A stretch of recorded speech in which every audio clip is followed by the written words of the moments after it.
proses belajar konsumen. Arti proses belajar. Beberapa pengertian proses belajar dikemukakan oleh penulis buku perilaku konsumen Solomon. Belajar adalah perubahan perilaku yang relatif. Dari perspektif pemasaran, proses belajar konsumen dapat diartikan sebagai sebuah proses di mana seseorang memperoleh pengetahuan dan pengalaman pembelian dan konsumsi yang ia tetapkan pada perilaku yang terkait pada masa datang. Arti proses belajar. Belajar konsumen adalah bagaimana konsumen memperoleh pengetahuan, pengalaman, dan sikap yang mempengaruhi keputusan pembelian mereka. Contohnya, seorang konsumen melihat sebuah iklan baju lebaran di sosial media. Konsumen tersebut kemudian mencari informasi lebih lanjut di internet dan membaca ulasan dari pengguna lain sebelum memutuskan untuk membeli produk tersebut. Baik, selanjutnya ada proses belajar kognitif dan perilaku.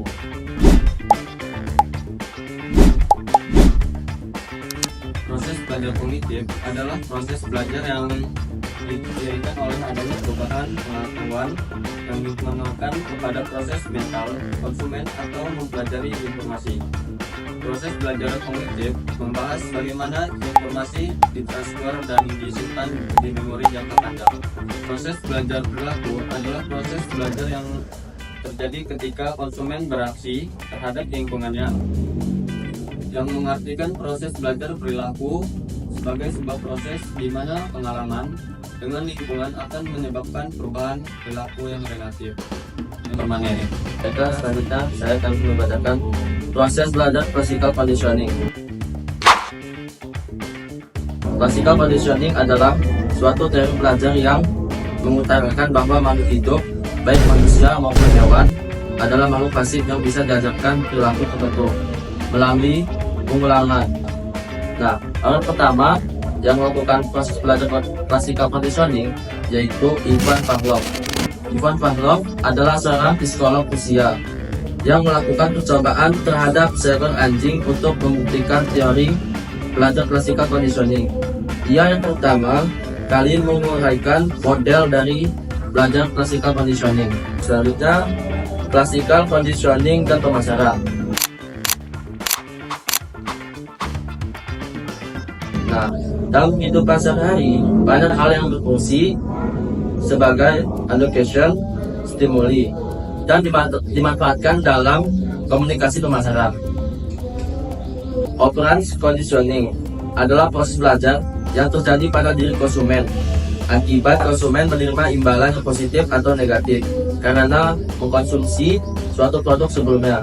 Contohnya, penggunaan selebritas dalam iklan. Ketika seorang selebritas populer terlihat menggunakan atau mempromosikan produk, konsumen cenderung mengasosiasikan produk tersebut dengan kualitas dan citra positif yang dimiliki selebritas tersebut. Untuk selanjutnya akan dilanjutkan teman saya. Selanjutnya ada aplikasi proses belajar classical conditioning.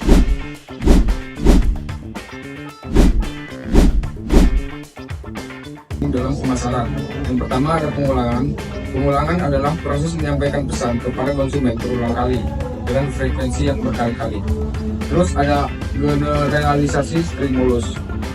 Konsumen yang membeli atau menggunakan suatu produk setelah melihat iklan yang berulang-ulang dan ia meyakini produk tersebut, maka konsumen tersebut telah melakukan proses belajar classical conditioning melalui proses penyampaian stimulus yang berulang.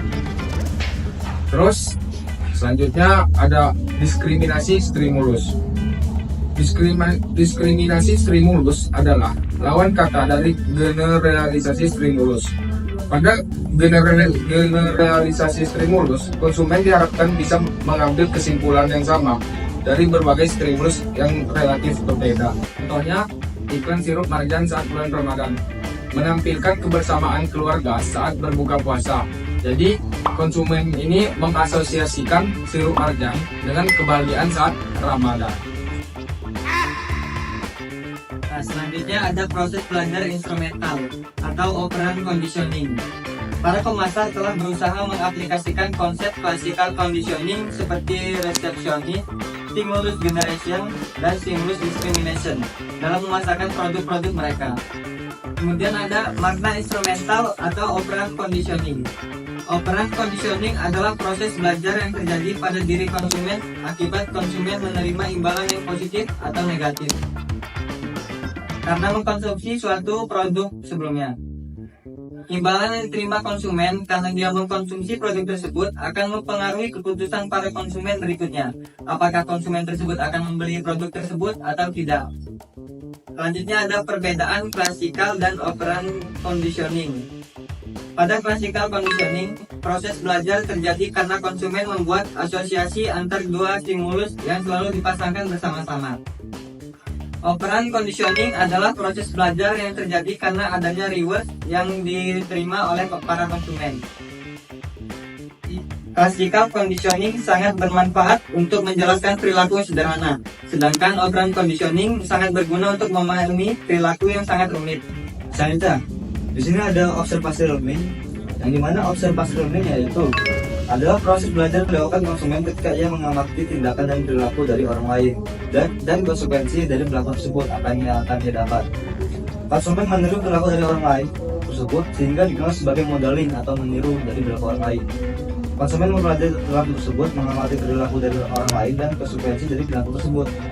Seseorang cenderung meniru perilaku orang lain ketika perilaku itu akan memberikan dampak positif bagi dirinya, dan akan dihindari perilaku orang lain jika hal tersebut akan membawa dampak negatif pada dirinya.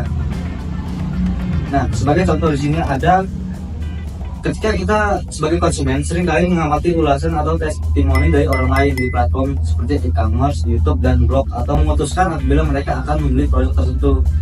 Contoh lainnya seperti kita melihat ingin membeli barang di Shopee atau di platform media lainnya.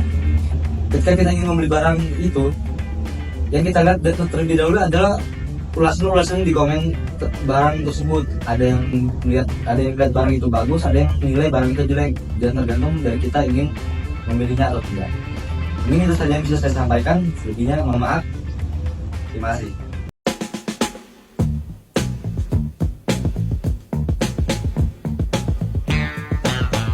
Contohnya iklan sirup marjan saat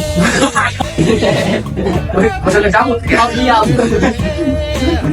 Kau diam. Merah muka. Aku dicampak, aku dicampak. Gila, boy. Lu